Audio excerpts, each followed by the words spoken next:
মলিন কৰে দিছে মনটোক আমাৰ মলিন কৰে পেলাইছে। সেইকাৰণে এই কলিৰ পৰা পৰিত্ৰাণ পাবৰ কাৰণে আমি নিৰন্তৰ ভগৱন্তৰ জন্মলীলা ৰহস্য কৰ্মবিলাক শ্ৰৱণা কীৰ্তন কৰিব লাগিব বুলি কৈছে।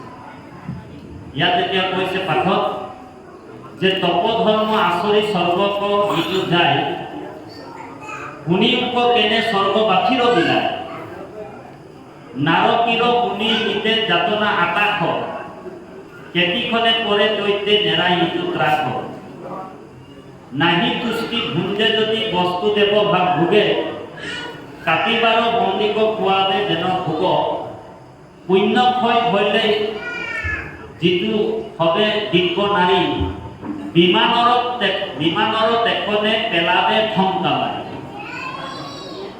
এতিয়া মানুহবিলাক অন্য প্ৰকাৰে গতি পাম বুলি যদি ভাবিছে তপ জপ যজ্ঞ ব্ৰত দান পূজা পাতল কৰি কিনি যদি কোনোবা পৰিত্ৰাণ পাব বিচাৰিছে, আমি ভাগৱতৰ কথা কৈ আছো দেই বাৰু, ভাগৱতৰ যিটো সত্য কথা, যিটো বাস্তৱ, যিটো বেদব্যাসৰ ভাগৱত লিখাৰ পিছত আৰু এটা কলম তেওঁ আগবঢ়ায় 5 লাখ শ্লোক লিখিছে বেদব্যাস। 17 পুৰাণ কোনে লিখিছে? বেদব্যাস লিখিছে। ভাগৱত লিখাৰ পিছত আৰু এটা কলম এটা আখৰ দিলে, কাৰণ ভাগৱত লিখাৰ পিছত আৰু লিখিবলৈ আৰু বাকী নাথাকে। বেদব্যাসৰ কলম সম্বন্ধ বেদব্যাসে ইয়াত নিৰূপণ কৰিছে। বেদব্যাসৰ কথা কোনো কাটিব নোৱাৰে। সেইকাৰণে বেদব্যাসে ভাগৱতত কৈছে যে স্বৰ্গবাসীৰ কেনেকুৱা বিনায়। স্বৰ্গবাসীয়ে মানুহে পুণ্য কৰি তপ জপ যজ্ঞ যোগ আচৰণ কৰি দেৱ দেৱী পূজা কৰি স্বৰ্গলৈ যায়। বোলে যজ্ঞে ৰিষ্টে স্বৰ্গগতিম পাৰ্থয়ন্তে তেক্তম ভুক্তম স্বৰ্গলোকম বিশালম ক্ষীণম পুণ্য মৃত্যুলোকে বসন্তি। যেতিয়া পুণ্য আদায় হৈ যায় আকৌ নৰকত আহিবলগীয়া হৈ যায়। হৰি। সেইকাৰণে ভকত আৰু বৈষ্ণৱে কেতিয়াও স্বৰ্গ বাঞ্ছা কৰিব নাপায়। আমাৰ মা মৰিলে বোলে স্বৰ্গলৈ গ'ল, এইটো ক'বও নাপায়। বোলে স্বৰ্গত যোনে যায় বোলে স্বৰ্গত গ'লে মানে কি হয় জানে নাই?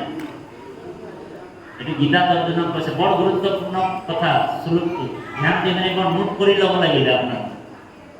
শ্ৰীমদ ভাগৱত গীতাৰ 9 নম্বৰ অধ্যায়ৰ 25 নম্বৰ শ্লোকটোত কৈছে। অৰ্জুনে এটা প্ৰশ্ন কৰিছিলে ভগৱানক যে হে ভগৱান, হে কৃষ্ণ, যেতিয়া বিশ্বৰূপটো দেখুৱালে ভগৱান, তো ভগৱান কৈছে যে মই মোকে পূজা কৰ, গোটেই 33 কোটি দেৱতা মোৰ ওচৰতে আছে, মই একাদশ ৰুদ্ৰ মোৰ শৰীৰতে আছে, মই বায়ু, মই বৰুণ, মই চন্দ্ৰ, মই সূৰ্য, এই চৰাচৰ জগতখন মোৰে। এ যত দেখা চৰাচৰ হৰিময়ী নিৰন্তৰ হৰি বিনে নাহি পৃথক যিজন ভকতিহীন হি দেখে হৰিক ভিন্ন হৰিৰ মায়ায়ে তাক মোহে। গোটেই চৰাচৰ জগতখন কাৰ হয়? ভগৱান। গতিকে সেইকাৰণে গীতা অৰ্জুনক মহাভাৰত কুৰুক্ষেত্ৰ যুদ্ধত আপোনালোক জানে শ্ৰীমদ ভাগৱত গীতা মহাভাৰতৰ যুদ্ধক্ষেত্ৰত অৰ্জুনৰ আগত কৈছিলে মাত্ৰ 45 মিনিট 1.5 ঘণ্টাতে গীতা শেষ কৰিছে। আৰু গীতাৰ জ্ঞানটো গোটেই বিশ্বটোতে প্ৰকাশ হৈ আছে। চাইনা ভাষাতো গীতা অনুবাদ হৈ আছে। আটাইতকৈ অনুবাদ শাস্ত্ৰখনে হৈছে গীতা। আপনি যি ভাষাতে বিচাৰিব গীতা পাব। চাইনা ভাষাত বিচাৰিলে চাইনা ভাষাটো পাব, হিন্দীত বিচাৰিলে হিন্দী পাব, নেপালী বিচাৰিলে উৰ্দুত বিচাৰিলে উৰ্দুত পাব, সব ভাষাত। আৰু গীতা সবতছে আটাইতকৈ অধ্যয়ন কৰা শাস্ত্ৰ হৈছে গীতা। পৃথিৱীত আটাইতকৈ গোটেই বিশ্বত অধ্যয়ন চলি আছে কাৰ? গীতাৰ অধ্যয়ন। আৰ গীতা শব্দেৰ অৰ্থ কি? গীতা স্বয়ং ভগবান কৃষ্ণই। গীতা মোৰ হৃদয় বুলি কৈছে কৃষ্ণ। অৰ্জুনক কৈছিল গীতা। আপোনালোক জানে ভগৱান কৃষ্ণই গীতাত যেতিয়া জ্ঞানটো দিবলৈ গৈছিল বা মহাভাৰতৰ যুদ্ধত ভগৱান কৃষ্ণ নিজে সাৰথি লৈছে, হয়নে বাৰু?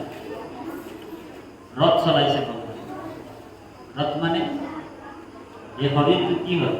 বোলে ৰথ হয়, হয়নে বাৰু? এই শৰীৰটোত বোলে কোন বহি আছে? জীৱাত্মা কোন হয়? বোলে অৰ্জুন বহি আছে। অৰ্জুন মানে অৰ্থ কি? বোলে আৰ্জন কৰা, হয়নে বাৰু? আৰু পৰমাত্মা কোন? ভগৱান কৃষ্ণ। ৰথখনৰ মেইন পৰিচালনা কোনে কৰি আছিল? ভগৱান। আৰু এই ৰথখনত 4টা ঘোড়া আছে দেই, ধ্যান দিয়ে। এটা ঘোড়া, 4টা ঘোড়া আছে। অৰ্জুনক ৰথখন কোনে দিছিলে? গন্ধৰ্ব এজন দিছিলে, চিত্ৰৰথ ৰথখন দিছিলে উপহাৰ হিচাপে। অৰ্জুনৰ ৰথখন কোনে দিছিলে? ৰথখন কোনে দিছিলে অৰ্জুনক? গন্ধৰ্ব নামৰ এই গন্ধৰ্ব এজন চিত্ৰৰথ। আৰু 100টা ঘোড়া দিছিলে। কোনে দিছিলে? বৰুণে দিছিলে। 100টা ঘোড়া অৰ্জুনক উপহাৰ দিছিলে বৰুণে। কিন্তু 4টা ঘোড়া এনে প্ৰমুখ আছে, বগা ৰঙৰ আছে। এই 4টা ঘোড়াৰ নাম হৈছে, এটাৰ নাম হৈছে শৈব্যা, এটাৰ নাম হৈছে মেধপুষ্প, এটাৰ নাম হৈছে বলাহকা, আৰু এটাৰ নাম হৈছে সুগ্ৰীৱ। 4টা ঘোড়া। এটাৰ নাম হৈছে শৈব্যা, এটাৰ নাম হৈছে সুগ্ৰীৱ, এটাৰ নাম হৈছে মেধপুষ্পা, আৰু এটাৰ নাম হৈছে বলাহকা। এই 4টা ঘোড়া। এই 4টা ঘোড়াৰ অৰ্থ কি জানেনে? এই 4টা ঘোড়াই হৈছে ধৰ্ম, অৰ্থ, কাম, মোক্ষ। আৰু এই 4টা ঘোড়াৰ পৰা 4টা লেকাম ওলাই আহিছে। এই লেকামটো কাৰ হাতত আছে? কৃষ্ণৰ হাতত। এই 4টা লেকাম মন, বুদ্ধি, চিত আৰু অহংকাৰ। আমি যদি মন, বুদ্ধি, চিত আৰু অহংকাৰ কৃষ্ণৰ ওচৰত দিব পাৰোঁ, কৃষ্ণৰ ওচৰত চৰণত দিব পাৰোঁ, তেনেহ'লে আমাৰ এই যিটো 4টা ধৰ্ম, অৰ্থ আৰু কাম, মোক্ষ, এই 4টা ঘোড়াৰ লক্ষ্য কি হ'ব? বোলে ধৰ্ম কোনফালে লক্ষ্য ল'ব? কোনফালে ধাৱমান হ'ব?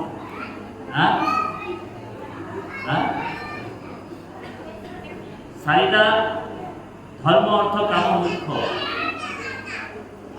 যদি আমি পৰমাত্মাক যদি আমি মন, বুদ্ধি, চিত আৰু অহংকাৰ যদি আমি অৰ্পণ কৰিব পাৰোঁ, তেনেহ'লে আমাৰ জীৱনত চতুৰ্বৰ্গ সাধন হ'ব। এই চতুৰ্বৰ্গ সাধন মানুহৰ মুখ্য কাম, মূল কাম, ধৰ্ম, অৰ্থ আৰু কাম। গতিকে কৃষ্ণই অৰ্জুনক কৈছিলে, হে অৰ্জুন, অৰ্জুনৰ প্ৰশ্ন আছিল। অৰ্জুনে কি প্ৰশ্ন কৰিছিলে? হে প্ৰভু, হে নাৰায়ণ, তুমি যে কৈ আছা তোমাকে পূজা কৰা, তোমাকে সেৱা কৰা, তুমিয়ে একমাত্ৰ দেৱতা, অন্য মানুহবিলাকে অন্য দেৱ দেৱীক পূজা কৰি আছে। বৰ গুৰুত্বপূৰ্ণ কথা, ধ্যান দিও নেকি? অন্য মানুহবিলাকে অন্য দেৱ দেৱীক পূজা কৰি আছে। সেই মানুহবিলাকে পাপ কৰিছে নেকি? ডাইৰেক্ট প্ৰশ্ন, বুজিছেনে বাৰু? এতিয়া ভগৱান কৃষ্ণই কৈছে, হে অৰ্জুন, পূজা কেতিয়াও পাপ হ'ব নোৱাৰে। পূজা কেতিয়াও পাপ হ'ব নোৱাৰে, কাৰণ তাত শ্ৰদ্ধা যোগ হৈ যায়। আৰু য'ত শ্ৰদ্ধা যোগ হৈ যায়, সেইটো পাপ কেনেকৈ হ'ব? হৰি ভগৱানে কেতিয়াও অৰ্জুনক কোৱা নাই যে তুমি কাৰো পূজা নকৰিব। যাৰ যিটো মন কৰিব পাৰে, আমিও নকওঁ, মানা নকৰোঁ, হয় নে? কাৰণ বেদত মাৰ্গ 3টা আছে। মাৰ্গ বেদত 3টা আছে। এটা হৈছে কৰ্ম মাৰ্গ, কোনোবা যদি কৰিছে, কাৰোবাৰ ৰাস্তা আছে, কৰক। মাৰ্গ আছে 3টা। এটা হৈছে কৰ্ম মাৰ্গ, যাগ যজ্ঞ পূজা পাতল, বেদত উল্লেখ আছে। আৰু এটা মাৰ্গ আছে জ্ঞান মাৰ্গ, জ্ঞানৰ যোগেদি ঈশ্বৰক জানিব পাৰি। কিন্তু জ্ঞানৰ যোগেদি ভগৱন্তক জানিবহে পাৰি, কিন্তু লাভ কৰিব নোৱাৰি। তাৰপিছত একেবাৰে সুগম মাৰ্গটো দিছে। আজি যিটো আপুনি মই কৰি আছে এইটো সুগম মাৰ্গ, এইটো ভক্তি মাৰ্গ, তিনিটা মাৰ্গ আছে। সেইকাৰণে বেদৰ যিটো মাৰ্গ, বেদৰ যিটো ৰহস্য, বেদৰ যিটো গুপুত ৰহস্য, ঈশ্বৰৰ নাম ব্ৰহ্মাই 3 বাৰ প্ৰমাণ কৰিছে। পূৰ্বতে ব্ৰহ্মাই একচিতে 3 বাৰ বিচাৰি পাইলেকো এহি মানে ভাল হয়নে? বেদৰ ব্ৰহ্মাৰ বোলে 4খন মূৰ, আপোনাৰ মূৰ এটা, আপোনাৰ মূৰ মাথা কেইটা? এখন। ব্ৰহ্মাৰ কেইখন আছিলে? 4খন। 4খন মাথাৰে 4 বাৰ বেদক প্ৰমাণ কৰিছে, এই 3 বাৰ প্ৰমাণ কৰিছে। বেদত কি আছে? প্ৰথমবাৰ বেদ পঢ়িবলৈ আৰম্ভ কৰিলে 4খন মুখেৰে। যেতিয়া 4খন মুখেৰে আৰম্ভ কৰিলে বেদ পঢ়িবলৈ, পঢ়ি আছে প্ৰথমৰ পৰা আৰম্ভণি কৰি একেবাৰে শেষত ব্ৰহ্মাই কি পালে? হৰিৰ নাম। বেদত কি পালে? হৰিৰ নাম। তাৰপিছত মোৰ খেলি মেলি হৈ গ'ল বুলি দ্বিতীয়বাৰ পঢ়িছে, বেদত কি আছে? যেতিয়া ব্ৰহ্মাই পঢ়িবলৈ আৰম্ভ কৰিলে একেবাৰে শেষত কি পালে? হৰিৰ নাম। বুজিছেনে? তাৰপিছত আকৌ পঢ়িবলৈ ল'লে ব্ৰহ্মাই আকৌ বেদ পঢ়িবলৈ আৰম্ভ কৰিলে 4 মুখেৰে, যে বেদতনো কি আছে? পঢ়ি একেবাৰে শেষত কি পালে? হৰিৰ নাম পালে। সেইকাৰণে মাধৱদেৱে ঘোষাত লিখিছে, বেদৰ গুপুত বিত্ত নাৰায়ণ। বেদৰ গুপুত ধনটো কি? বোলে বিত্ত নাৰায়ণ নাম। সেইকাৰণে সকলোৱে গাব, আমিও গাম। নাম ঘোষাত আছে, এ 4 বেদৰ 4 অক্ষৰ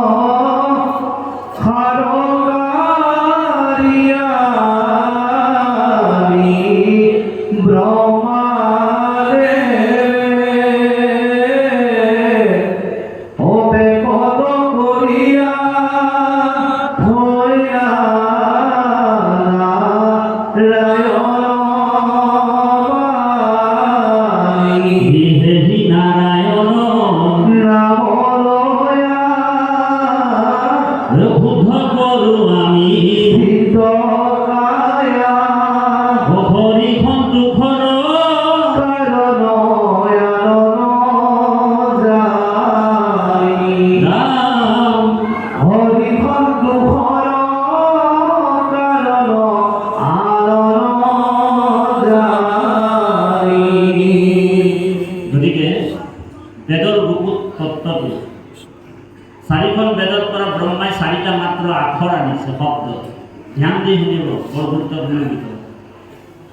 4খন বেদৰ পৰা মাত্ৰ 4টা অক্ষৰ আনিছে। অক্ষৰ মানে অভিনাশ, আখৰ মানে অভিনাশ।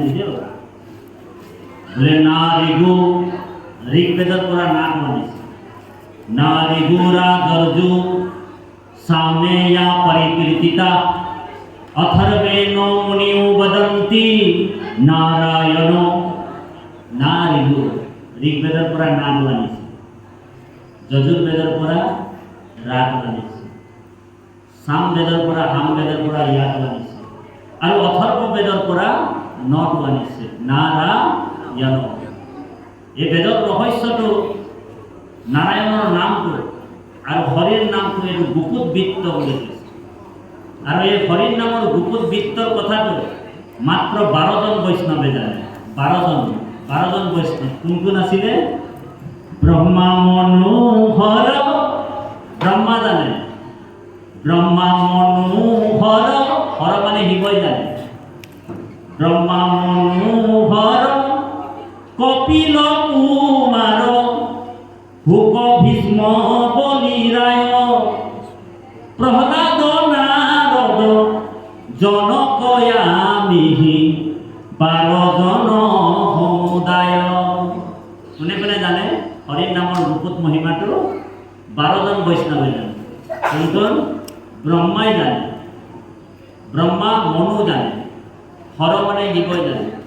ব্ৰহ্মা মনু হৰ কপিল কুমৰ, কুমৰ মানে হৈছে সনত কুমাৰৰ কথা কৈছে। কপিল দেৱে জানে, সনত কুমাৰে জানে, আৰু প্ৰহ্লাদ জানে, নাৰদ জানে, জনকে জানে, শুক জানে, ভীষ্মই জানে আৰু বলিৰাই জানে, বলিৰজে এই 12 বৈষ্ণৱে জানে। আৰু আমিহি বুলি যিজন কৈছে এইজন যম। ব্ৰহ্মা মনোহৰ কপিল কুমাৰ শুক ভীষ্ম বলিৰাই প্ৰহ্লাদ নাৰদ জনক আমিহি 12 জন সমুদায় হৰিৰ নামৰ গুইপ মহিমাক জানি আছো শুদ্ধ ভাৱে জাকয়া চৰিলে ঠাৱতে বহিয়া দুৰ্লভ মুকুতিৰ বাবে। যাক আচৰণ কৰিলে জীৱাত্মাবিলাক, যাক আচৰণ কৰিলে বোলে থালতে বহিয়া বোলে আসনতে বহি বোলে তেওঁ দুৰ্লভ মুক্তি পাব পাৰে। গতিকে ইমান কষ্ট কৰিব লাগে কিহৰ কাৰণে, হয় নে বাৰু? গতিকে কৰ্মকাণ্ড ব্যৱস্থাটো বেয়া বুলি কোৱা নাই বেদত। কোনোবা যদি কৈছে এইটো অপৰাধ হ'ব, বেয়া কোনোটো নাই, চব ভাল।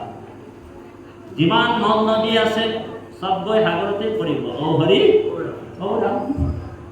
যিমান নদ নদীবিলাক ক'ত পৰিব? সাগৰতে পৰিব। পৰমাত্মাৰ ওচৰতে যাব।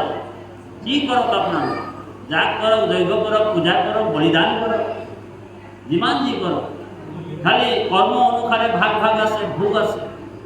আপনি যদি কৰ্ম বেয়া কৰিছে তো কৰ্মৰ ফলটো আপনি বেয়া পাব। যদি ছাগলী বলি দিছে তো সেই ছাগলী বলি দিয়াবিলাক জীৱবিলাকক বলি দিয়া হৈছে, সেইবিলাক বোলে ছাগলীবিলাক তোমাৰ কাৰণেও নৰকত বোলে বাট চাই থাকিব, দাগ কোঠাৰলৈ কিনি ৰেডি হৈ থাকিব। তুমি আমাক বোলে টুকুৰা টুকুৰি কৰি পিচ পিচ কাটি ফ্ৰাই কৰি খাইছিলা, তুমিও তো নৰকতে পৰিব লাগিব। ঔ হৰি ঔ ৰাম। তুমি যেতিয়া নৰকলৈ আহিবা তোমাকো আমি বোলে টুকুৰা টুকুৰা পিচ পিচ কৰি ফ্ৰাই কৰি খাম, কেনেকৈ তোমাক লাগিব গম পাবা। ঔ হৰি বোলে যে যথামম গীতাত কৈছে বোলে যে যথামম প্ৰপদ্যন্তে তস তথৈবো ভজাম্যহম। जो जैसा कर्म करेगा ऐसा फल देगा भगवान, यही है गीता का ज्ञान।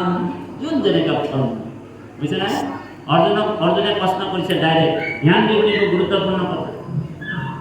অৰ্জুনে কৈছে প্ৰভু যে মানুহবিলাক যে অন্য অন্য দেৱ দেৱী পূজা কৰি আছে সেই মানুহবিলাক পাপ কৰিছে নেকি? তেতিয়া ভগৱান কৈছে যে হে অৰ্জুন, পূজা কেতিয়াও পাপ হ'ব নোৱাৰে, কাৰণ তাত শ্ৰদ্ধা যোগ।